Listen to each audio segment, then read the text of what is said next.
2022 की रात Burkina Faso की राजधानी वागाडुगू में गहरा सन्नाटा पसरा हुआ था, लेकिन ये सिर्फ एक आने वाले तूफान से पहले की खामोशी थी। इस रात की सुबह हर रोज की तरह नहीं होने वाली थी।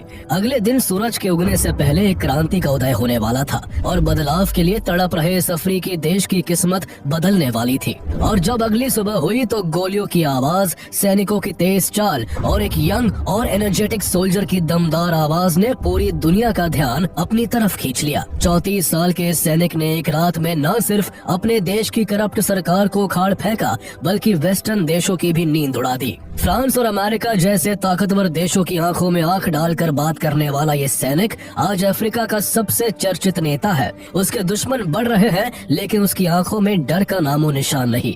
ये नेता है बुर्किना फासो का सबसे यंग प्रेसिडेंट इब्राहिम ट्राओरे, जिसके बारे में एक कहावत है कि उसकी रीढ़ की हड्डी स्टील की बनी है, क्योंकि वो किसी के आगे झुकना नहीं जानता। इब्राहिम ट्राओरे अपने देश के लिए एक नई उम्मीद बनकर उभरे हैं, जैसे कभी थॉमस संकारा थे, जिन्होंने 1980 के दशक में फ्रांस को चुनौती दी थी। लेकिन संकारा की कहानी खून से खत्म हुई और ट्राओरे भी आज उसी खतरे के साए में खड़े हैं। लेकिन इसके बावजूद ट्राओरे डटे हुए हैं और उनका नारा है मातृभूमि या फिर मौत। तो आइए जानते हैं कौन है इब्राहिम ट्राओरे, जो फ्रांस और अमेरिका जैसे ताकतवर देशों से सीधी टक्कर ले रहे हैं। कैसे कभी एक मामूली सा सैनिक रहा शख्स अफ्रीका की क्रांति का नया चेहरा बन गया है। क्या है उनके देश बुर्किना फासो का वो कड़वा इतिहास, जिसकी कहानी इब्राहिम ट्राओरे अपने साहस और संकल्प से बदलना चाहते हैं। 34-year-old Ibrahim Traore is the new self-declared leader of Burkina Faso. The country is part of the so-called Cool Belt of Africa.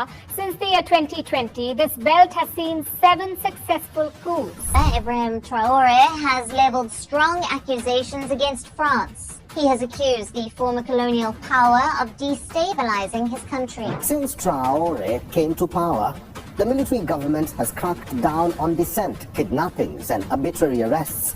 People of Burkina Faso are likely stuck with Traore, or whichever military officer succeeds in overthrowing him, because it seems a coup is never far away in the West African Sahel.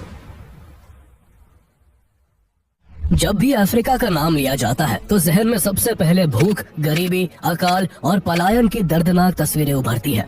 एक ऐसा इलाका जहां कानून व्यवस्था बेमानी सी लगती है, जहां हर दूसरा दिन किसी तख्ता पलट, सिविल वॉर या हिंसा की कहानी लेकर आता है। लेकिन जैसे ही इतिहास के पन्ने पलटे जाते हैं, इसकी वजह समझ आने लगती है कि कैसे वेस्टर्न देशों ने मिलकर इस धरती को सदियों तक लूटा और सिविलाइजेशन के नाम पर गुलामी की जंजीरें पहनाई रखी। वेस्ट अफ्रीका में मौजूद बुर्किना फासो इसका सबसे कड़वा उदाहरण है। ये एक लैंडलॉक्ड कंट्री है जिसका बॉर्डर 6 देशों घाना, टोगो, बेनिन, नाइजर, माली और आइवरी कोस्ट जैसे देशों से घिरा हुआ है। 19वीं सदी आते आते यूरोपियन ताकतों में अफ्रीका को लूटने की होड़ लग चुकी थी। 1884-85 की बर्लिन कॉन्फ्रेंस में महज एक कागज के टुकड़े पर अफ्रीका का बंटवारा हुआ और बुर्किना फासो, जो तब अपर वोल्टा के नाम से जाना जाता था, फ्रांस के हिस्से में आ गया। 1896 तक फ्रांस ने यहाँ अपना पूरा कब्जा कर लिया और इसे अपनी कॉलोनी बना के यहाँ की गोल्ड माइंस, कॉटन और दूसरे रिसोर्सेज को भरपूर लूट कर अपनी तिजोरी भरता गया।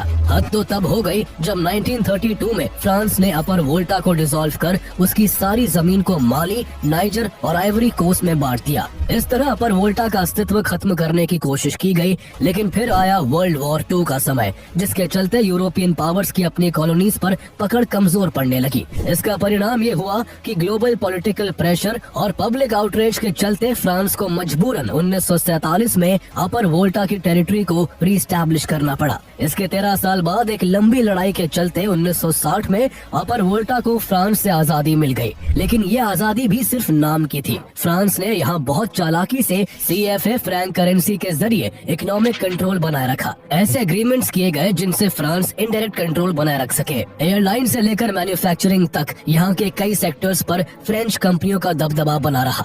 यहाँ तक कि फ्रेंच आर्मी के बेस कैंप तक यहाँ बने रहे और नेचुरल रिसोर्सेज की लूट जारी रही। यहाँ के लोगों को उम्मीद थी कि आजादी के बाद देश में लोकतंत्र आएगा, लेकिन इसके उलट अपर वोल्टा में भ्रष्टाचार, अराजकता, हिंसा और तख्ता पलट का सिलसिला शुरू हो गया। मॉरिस यामायोगो यहाँ के पहले राष्ट्रपति बने। शुरुआत में तो लगा कि शायद कुछ बदलेगा, लेकिन जल्द ही उन्होंने डिक्टेटरशिप का रास्ता पकड़ लिया, जिसके चलते भ्रष्टाचार बढ़ता गया, महंगाई आसमान छूने लगी और आम लोगों की हालत बद से बदतर हो गई। जब लोग विरोध में सड़कों पर आ गए तो सरकार ने सेना को आदेश दिया कि चाहे गोली चलानी पड़े या टैंक दौड़ाना पड़े, प्रोटेस्टर्स को जल्द से जल्द सड़कों से हटाओ। लेकिन यहीं से कहानी ने करवट ली। सेना ने इस आदेश को मानने से साफ इनकार कर दिया और 1966 में यहाँ पहली बार तख्ता पलट करके सेना ने पावर अपने हाथ में ले ली।